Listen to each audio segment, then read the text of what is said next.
Isang mapanganib na unexploded ordnance ang narecover sa tabing ilog sa barangay Kapidigan, Gataran, Cagayan. Bandang alas 10:45 ng umaga noong Agosto 11, agad na ipinaalam ni Barangay Kagawad Ronnie B. Matias sa Gataran Police Station ang pagkakatuklas sa kahinahinalang pampasabog. Agad namang humingi ng technical na tulong ang Gataran Police sa Cagayan Provincial Explosive Ordnance and K9 Unit o PECU.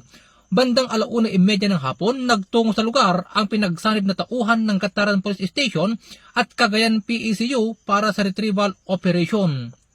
Dito na-recover ang isang CTG 81mm high explosive na may kaagnasan at natagpuan sa mismong riverbank. Matapos ang retrieval operation, agad itong inilagay sa kustodiya ng Cagayan PECU para sa kaukulang disposisyon. Samantala, nagpaalala ang Gataran Police Station sa ilalim ng pamumuno ni Police Major Eliseo C. Magno Jr., officer in charge, na huwag gagalawin o lalapitan ang anumang kahinahinalang pampasabog.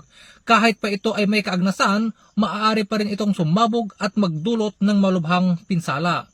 Kaya naman sa oras na makakita ng kahinahinalang pampasabog, huwag itong gagalawin, huwag lalapitan at agad i-report sa pinakamalapit na himpilan ng pulisya. Isang simpleng pag-iingat maaaring maging daan upang mailigtas ang isang buhay. Mula dito sa Lambak ng Cagayan, ako ang inyong PNN correspondent, Police Corporal Giab, alagad ng batas, tagataguyod ng Balitang Pulis. Bagong PNP para sa bagong Pilipinas, serbisyong mabilis, tapat at nararamdaman.